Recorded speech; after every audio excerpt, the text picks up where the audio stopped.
नमस्कार दोस्तों, daily current affair series में एक बार फिर से आपका स्वागत है। आज के इंपॉर्टेंट न्यूज में हम लोग देखेंगे भारत और चीन के बीच ट्रेड को लेकर के क्या रिपोर्ट आया है। देखेंगे भारत और चीन के बीच तनाव भी है, लेकिन व्यापार देखेंगे तो व्यापार भारत का सबसे अधिक अगर हुआ है तो वह चाइना के साथ हुआ है। तो चीजें किस तरह से चेंज हुई हैं और लास्ट 5 ईयर का यह डेटा है। इसके अलावा कुछ ऐसे रिपोर्ट है, न्यूज है आज के इंपॉर्टेंट, जो आपके एग्जाम पॉइंट ऑफ व्यू से काफी इंपॉर्टेंट है। तो आइए देखते हैं पहला न्यूज क्या है। पहले न्यूज पे अगर हम लोग बात करें तो ये न्यूज भी आपके एग्जाम पॉइंट ऑफ व्यू से बहुत इंपॉर्टेंट है। International cryosphere climate initiative, international cryosphere climate initiative के अनुसार वेनेजुएला का हम्बोल्ट एक ग्लेशियर का नाम है। ध्यान रखिएगा, वेनेजुएला एक साउथ अमेरिकन कंट्री है। वेनेजुएला क्या है? एक साउथ अमेरिकन कंट्री है और वेनेजुएला का कैपिटल है काराकस। और वेनेजुएला देखेंगे विश्व में सबसे अधिक पेट्रोलियम का रिजर्वायर जो है, हाल के दिनों में रिसर्च से पता चला है सबसे अधिक भंडार कहां है? वेनेजुएला के पास है। और वेनेजुएला के साथ एक न्यूज और जुड़ा हुआ है, आप लोगों ने सुना होगा तो देखा होगा। तो वेनेजुएला हाल के दिनों में कुछ दिन पूर्व ही हाइपर रेट ऑफ इन्फ्लेशन, जो मुद्रा स्फीति की दर होती है हाइपर रेट, उससे ग्रसित रहा है। तो इकोनॉमिकल क्राइसिस से ग्रसित, संकटग्रस्त रहा है वेनेजुएला।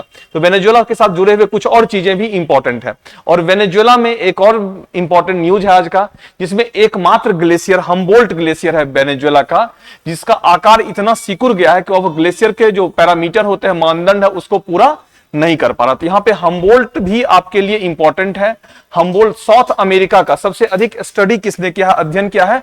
हम्बोल्ट नामक विद्वान ने ही किया है। और हम्बोल्ट एक ओशन करंट भी है साउथ अमेरिका में, देखेंगे आप, जो पेरू और इक्वाडोर कोस्ट से चलती है। हम्बोल्ट करंट या कोल्ड करंट है, या क्या है? कोल्ड करंट भी है। तो ये सब कुछ इंपॉर्टेंट फैक्ट्स है। और हम्बोल्ट एक ग्लेशियर भी है। तो यह भी आपके क्वेश्चंस का पार्ट हो सकता है। हम्बोल्ट ग्लेशियर किस महाद्वीप पे स्थित है या किस देश से संबंधित है? क्योंकि ग्लोबल क्लाइमेट चेंज के कारण जो है यह क्या हो गया है, यह ऑलमोस्ट डिस्ट्रॉय हो गया है, ऑलमोस्ट इसका जो है यह खत्म हो गया, ग्लेशियर के पैरामीटर को पूरा नहीं कर पा रहा है। तो यह इंटरनेशनल क्रायोस्फीयर क्लाइमेट इनिशिएटिव के द्वारा यह रिपोर्ट जारी किया गया है। अब यहां पे एक वर्ड इंपॉर्टेंट है, क्रायोस्फीयर। यह भी आपको समझ में आना चाहिए। जो क्रायोस्फीयर क्या होता है? हिम आइस कैप, जैसे बायोस्फीयर होता है, हाइड्रोस्फीयर होता है, बायोस्फीयर जैव मंडल का अध्ययन, हाइड्रोस्फीयर जल मंडल का, लिथोस्फीयर स्थल का, एरोस्फीयर वायुमंडल का। तो उसी तरह से क्रायोस्फीयर जो है ग्लेशियराइज्ड एरिया के स्टडी को, ग्लेशियराइज्ड एरिया के लिए क्रायोस्फीयर वर्ड यूज होता है।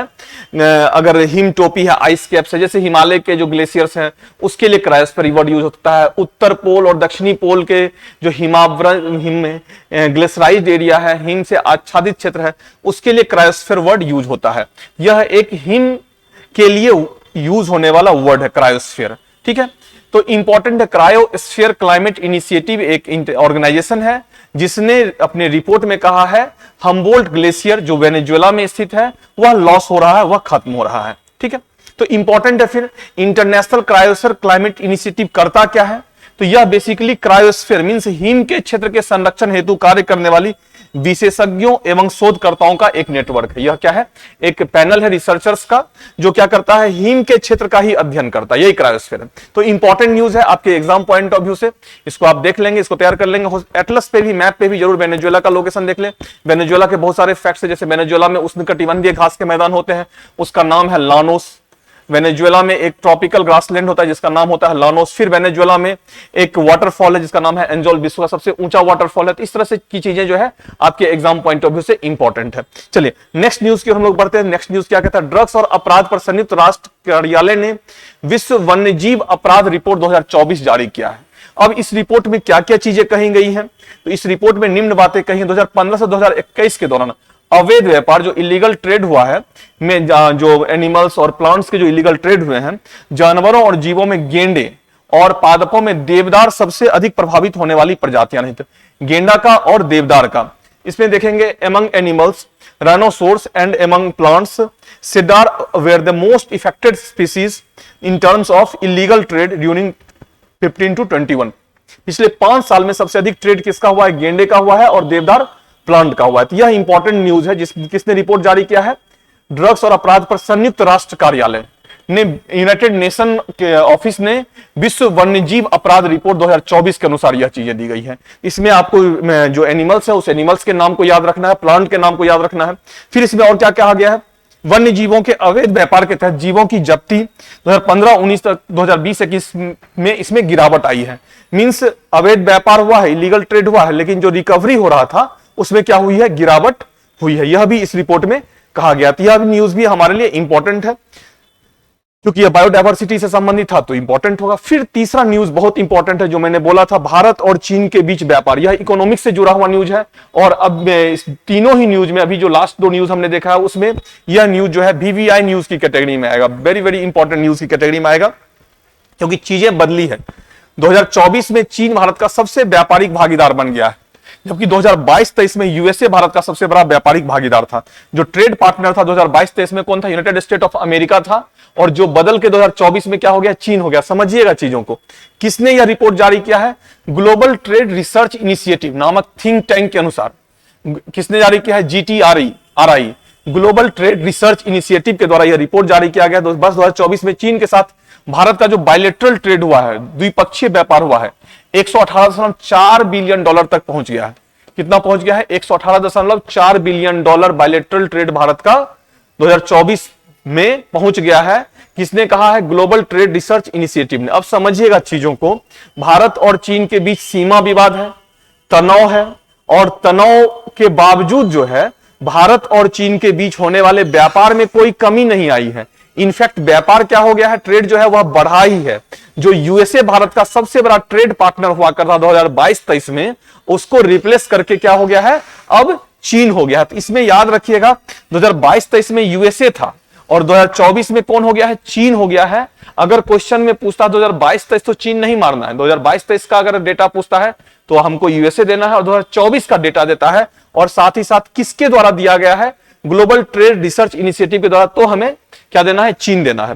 फिर आप देखेंगे इस रिपोर्ट में एक और इंटरेस्टिंग पॉइंट आपको देखने को मिलेगा।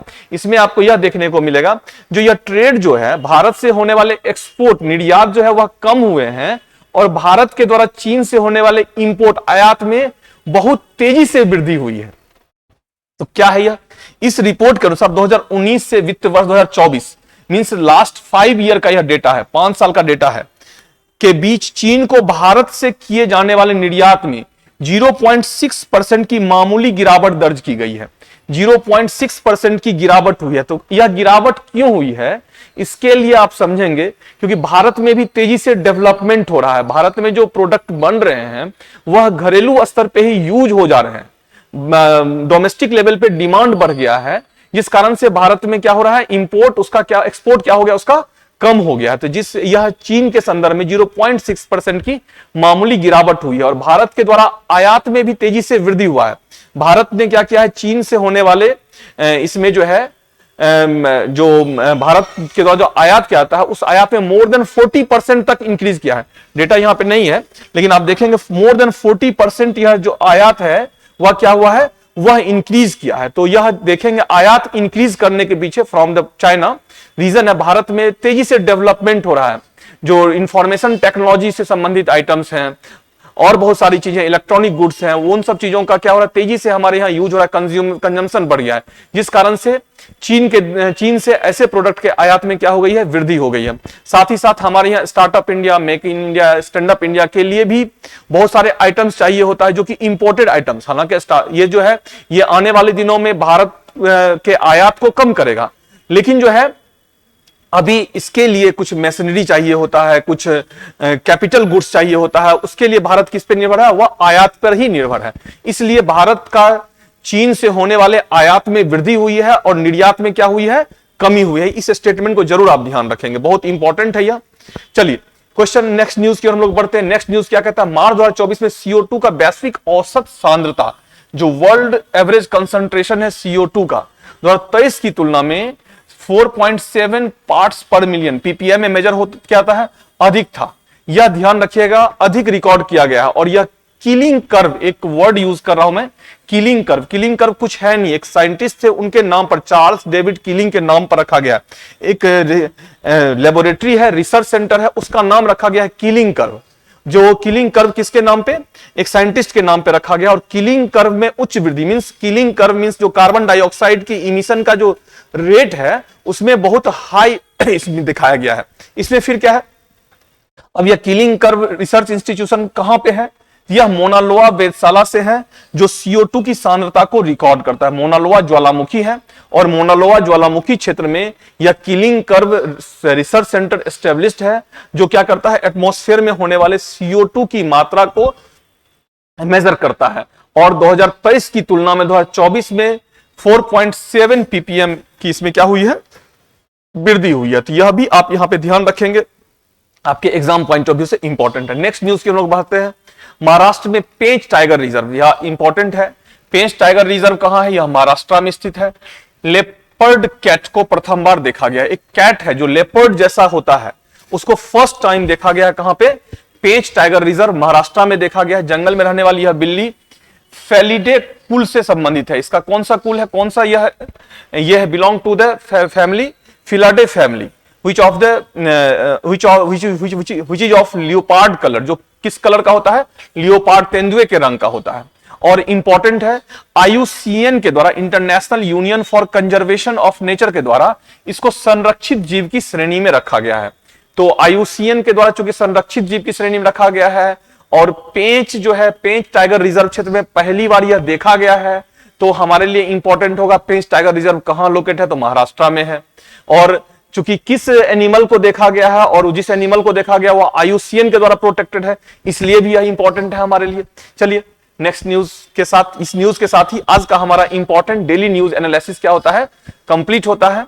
जो आज के न्यूज में दो न्यूज तो काफी इंपॉर्टेंट है, एक आपका IUCN बेस्ड ये जो न्यूज है वो, दूसरा आपका जो है ट्रेड, इंडो चाइना ट्रेड का जो कंडीशन है उसको लेकर के उसके जो रिपोर्ट्स हैं वह, और तीसरा न्यूज है जो ग्लेशियर्स, हम्बोल्ट ग्लेशियर पिघल रहा है वेनेजुएला के रीजन में, पिघल गया, इनफैक्ट वह पूरी तरह से कंप्लीटली लॉस हो गया है वह न्यूज। ये सारे न्यूज हमारे एग्जाम पॉइंट ऑफ व्यू से काफी इंपॉर्टेंट है। तो आज इंपॉर्टेंट न्यूज यही थे हमारे पास, और कल जो है, कल फिर हम लोग नए न्यूज के साथ और नए इंफॉर्मेशन के साथ फिर मिलते हैं।